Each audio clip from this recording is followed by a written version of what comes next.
Camilla was never supposed to be queen. That was the deal. That was the quiet promise Elizabeth made in public. For years, the plan was Princess Consort, nothing more. Diana's memory required it, and then on coronation day, the plan vanished. Camilla walked in, she walked out as queen, and there is one woman inside that family who has never accepted what happened that morning. Her name is Princess Anne, and honestly, the more you understand why she objects, the harder it becomes to look away from her silence. Because here is the part nobody talks about publicly. Princess Anne reportedly delivered a 5-word verdict about Camilla's title that staff inside Buckingham still repeat in whispers. We will get to those 5 words, but to understand why they cut so deep, you need to understand what Anne actually saw with her own eyes. Diana died in August 1997. William was 15 when he walked behind her coffin in front of the entire world. That image is burned into a generation. But what most people forget is something else. William was only 9 years old when the truth about his parents' marriage started leaking into public view.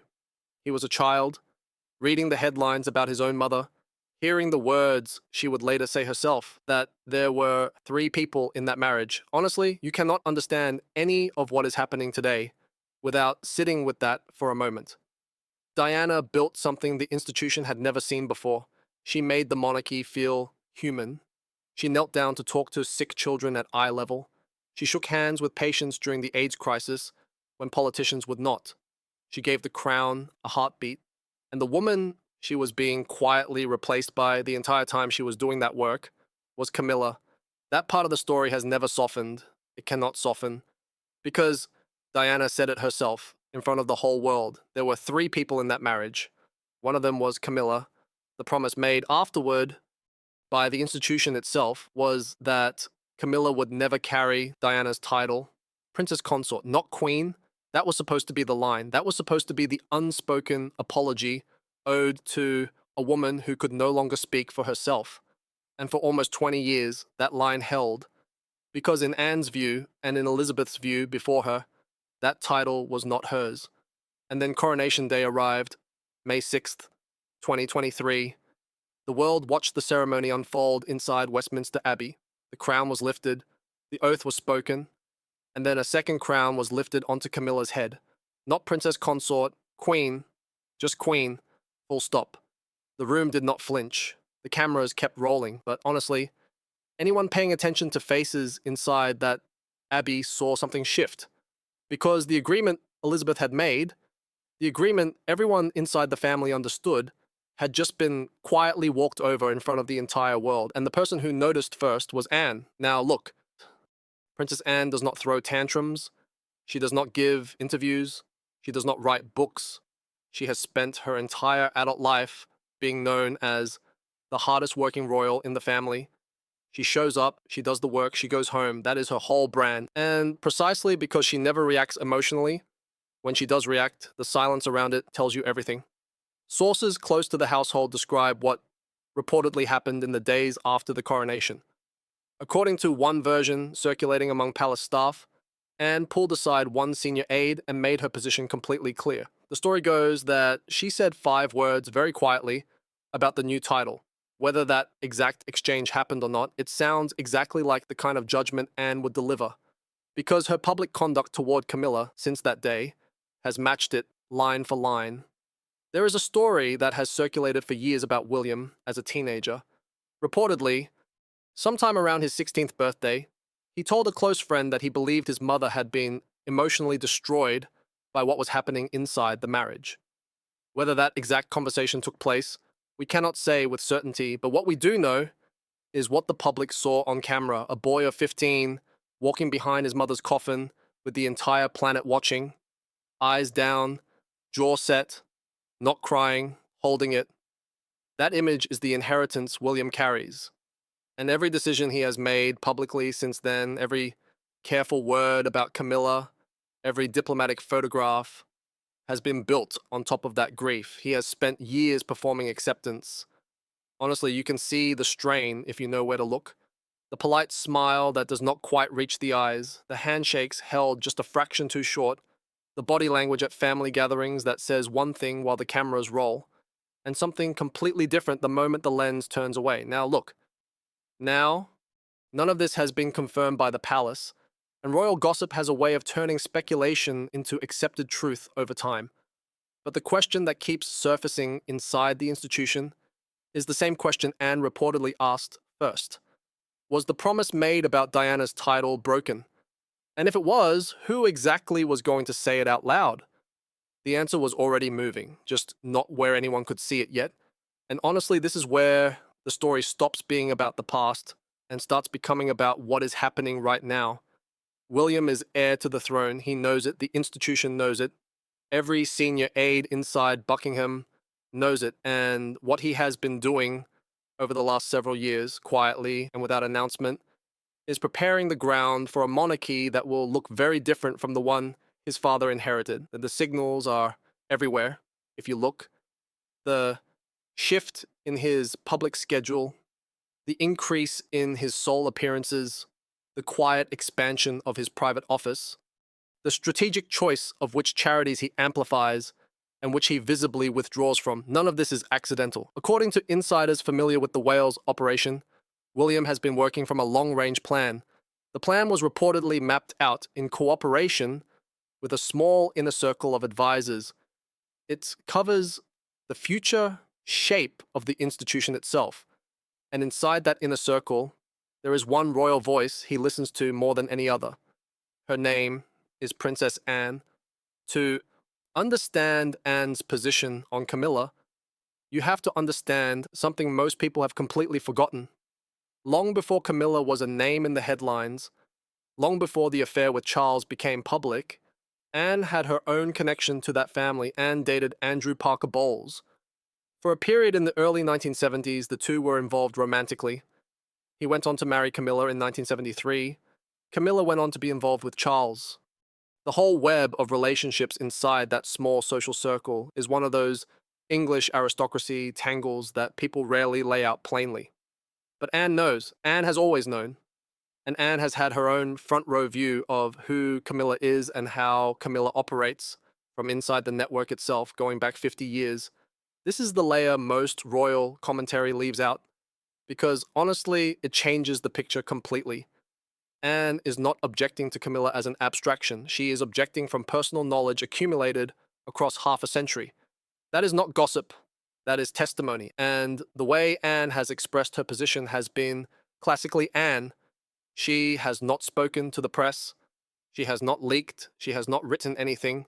She has used the one tool she trusts more than language: proximity. Look closely at official photographs from the last 2 years. Every public engagement involving both Anne and Camilla shows the same pattern. Anne 3 steps to the side. Anne turned a fraction of a degree away. Anne's hands clasped. Anne's expression neutral, controlled, almost glassy. To the casual viewer, it reads as standard royal restraint. To anyone who knows Anne, it reads as a complete statement. She does not stand close to Camilla. She does not speak directly to Camilla in any photograph where her face is visible. She does not smile at her. She does not refer to her by title in any setting where the public can hear. Honestly, this is a level of choreographed coldness that takes years of discipline to sustain. And then there is the deeper principle that runs through all of it. Anne refused to give her own children royal titles. She believed they should build their own identities and earn their own places in public life. That is not a small position. That is a worldview. The crown is not a gift. It is a weight, and it goes to people who carry it because the institution requires them to, not because they personally wanted it. When you start from that worldview, the elevation of Camilla to queen reads not as modernization. It reads as the institution bending under the personal pressure. And in Anne's framework, an institution that bends for personal pressure is an institution that has stopped meaning what it used to mean. That title was not hers. Now, obviously, we cannot independently verify every dramatic claim about Anne's private conversations or her exact body language reasoning at every engagement. But the pattern across years of public footage is consistent and well documented by photographers who cover the family closely. And here is where this stops being family tension and starts becoming something much more structural. Because William has been watching this whole time, and honestly, What William reportedly does next is what everything has been building toward. Let us go back to the moment that has never been fully explained publicly, the April 2005 wedding between Charles and Camilla. Queen Elizabeth did not attend the ceremony. She came to the blessing afterward. She skipped the actual wedding itself. The sitting monarch, the groom's mother, she stayed home. The explanation offered at the time was scheduling, which almost nobody who was paying attention found credible. The more widely accepted understanding was that she could not, in good conscience, sit in that room and watch the vows happen, not because she did not want her son to be happy, but because of what the moment represented, because of Diana, because of the agreement she had made privately about how Camilla's role was always going to be handled. Honestly, that absence was not a passive choice. That absence was a sentence pronounced in public without words. And Anne saw it and understood it and stored it. And when the title plan changed after Elizabeth was no longer alive to enforce it, Anne understood exactly what had been done. According to palace sources familiar with the senior royal team, there was a private meeting at Windsor sometime in the weeks before the coronation. Anne reportedly raised the title question directly. The conversation was brief. The conversation was cold. Nothing publicly came of it. And then the coronation proceeded exactly as the household had quietly redesigned it. Camilla as queen. Not Princess Consort Queen, but here is what most coverage left out. Because Anne understood she could not block the title itself, she did the next thing instead. She withdrew her endorsement at every photographic opportunity that has occurred since. She has appeared at every duty event the institution required her to attend. She has done her work without complaint. But her body has refused to perform the picture the palace needed her to perform. The unified family of Charles and Camilla at the top, surrounded by smiling relatives, has never quite assembled the way the household wanted it to assemble. Because Anne will not stand in the picture where Camilla wants her to stand, Anne will not look at Camilla on camera, Anne will not speak Camilla's title in a public setting. 3 years in, the pattern has not broken once. That is what enforcement without words looks like inside the British monarchy. And there is one engagement that captured the entire dynamic in a single frame. It happened at a state event last year. The senior royals were arranged for an official photograph. Camilla was in position. The photographer signaled. The frame was ready. And Anne, in front of multiple witnesses, took one full step backward, not a stumble, not a misjudgment of distance, one deliberate step backward. Then she clasped her hands. Then she looked past the camera at something on the far wall. And the photograph that was supposed to show family unity instead showed something else.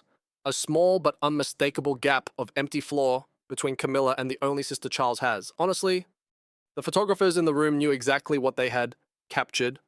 Several of them filed the image anyway. The palace press team requested alternate framings. They were given alternate framings, but the moment had already happened, and the people inside the room had already seen it. That image, the one most outlets did not run, is the photograph the institution will be quietly arguing about for years. And the 5 words Anne reportedly delivered to that senior aide in the days after the coronation have circulated quietly inside the household ever since. According to one version of the story, they were brief, blunt, and final. The household has been operating under what they meant from that day on. The phrase itself has become a kind of private password inside the senior corridors. Nobody says it loudly, everybody knows it. And inside Camilla's camp, there has been a slow rising panic about all of this, because the public polling has actually been moving in Camilla's favor. More than half of the British public has come around to supporting her as queen. The literacy work has registered. The domestic abuse advocacy has registered. The patient grind of showing up has, in fact, paid off in the place where polls are measured. But polling is not family. Polling does not put Anne back into the frame. Reportedly, after the photograph incident last year, Camilla requested a private meeting through one of her senior aides. According to one version circulating inside the household, the meeting did not happen.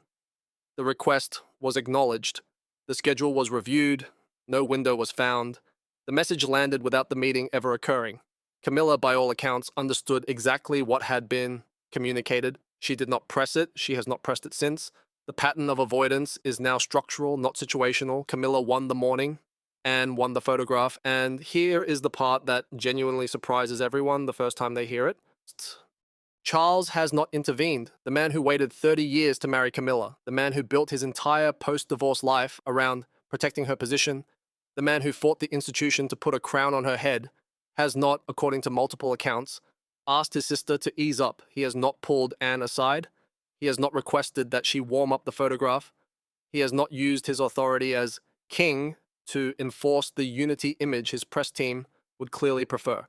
Honestly, that silence from Charles tells you something nobody wants to say out loud. Now look, we cannot say with certainty what private conversations have or have not happened between Charles and Anne behind closed doors, and whether every detail of the photograph incident occurred exactly as it has been described is something the palace will never publicly confirm, but the visible pattern over multiple years is consistent. Charles has not used his authority to repair what Anne has refused to perform. And so the institution moves forward with a queen the family has not fully accepted, with a princess who refuses to perform the picture, with a king who will not order his own sister to stand closer, and with a memory of the woman they all watch the world adore still hanging quietly over every photograph that does not quite assemble the way it was supposed to. The promise Elizabeth made about that title still echoes inside the family, and in the only courtroom that matters inside that palace, the verdict was reached a long time ago. That title was not hers.